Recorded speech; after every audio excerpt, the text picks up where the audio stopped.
ഷിസൂസ് kids world, a complete kids channel. ദയവായി ഈ channel subscribe ചെയ്യുകയും പിന്തുണയ്ക്കുകയും ചെയ്യുക. മുയലും ആമയും. മൃഗങ്ങളെല്ലാം കൂടിയിരിക്കവേ ഒരിക്കൽ മുയൽ വീമ്പിളക്കി. ഞാനാണ് കാട്ടിലെ വേഗക്കാരൻ. ഓട്ടപ്പന്തയത്തിൽ എന്നെ തോൽപ്പിക്കാൻ ആരുണ്ട് ഇവിടെ? ആരും മിണ്ടാതിരിക്കുമ്പോൾ അതാ ഒരു ഉത്തരം. വെല്ലുവിളി ഞാൻ ഏറ്റെടുക്കുന്നു. നോക്കിയപ്പോൾ ആമയാണ് വെല്ലുവിളി ഏറ്റെടുത്തിരിക്കുന്നത്. നീയോ? മുയൽ പുച്ഛത്തോടെ പറഞ്ഞു. എന്തായാലും ശരി, മത്സരം നടക്കട്ടെ. മത്സര ദിനം വന്നെത്തി.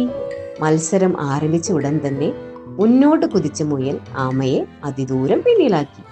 മുയൽ വിചാരിച്ചു, ഇവൻ ഇപ്പോഴൊന്നും എത്തില്ല. ഞാൻ ഇവിടെ ഇരുന്നൊന്ന് സുഖമായി ഉറങ്ങി സാവധാനം പോയാലും മതിയല്ലോ. ചൂടും ക്ഷീണവും കാരണം മുയലിന്റെ മയക്കം നിദ്രയായി.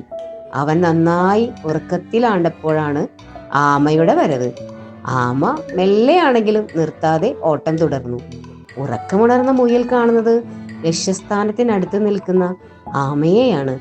മുയൽ കുതിച്ചെത്താൻ ശ്രമിച്ചെങ്കിലും ആമ മത്സരം ജയിച്ചു കഴിഞ്ഞിരുന്നു.